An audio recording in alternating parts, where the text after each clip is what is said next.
결혼식은 49명, 콘서트는 5,000명, 버스는 무제한, 택시는 2명 제한.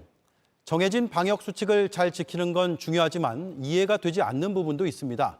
방역당국은 현실에 맞지 않는 건 바꿀지 검토하겠다고 했습니다. 김나은 기자가 현장 취재했습니다. A씨는 코로나19 때문에 결혼식을 2번이나 미뤘습니다. 힘들게 오는 토요일로 잡았습니다. 그런데 거리두기 4단계가 시작되며 다시 고민에 빠졌습니다.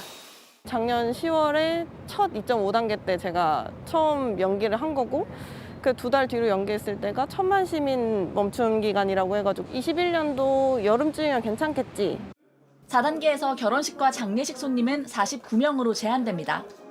대규모 콘서트는 거리두기 수칙을 지키면 5,000명까지 모일 수 있습니다. 콘서트 같은 것도 강행을 하고 그런 데는 아예 잡지도 않고 예식장만 무조건 50명. 당장 이번 주인 식 같은 경우에는 이제 당황스러운 거죠. B씨는 오는 일요일 결혼 예정입니다.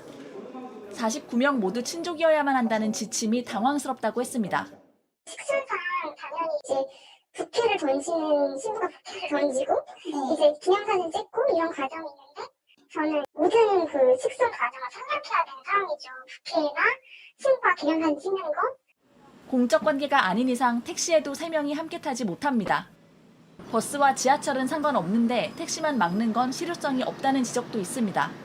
살짝 말이 안 되는 것 같아요. 버스는 어떻게 할 수가 없는 게 없다고 생각하고 왜냐면 많이 타는 수밖에 없으니까. 헬스장에선 러닝머신의 속도, 음악의 빠르기도 신경 써야 합니다.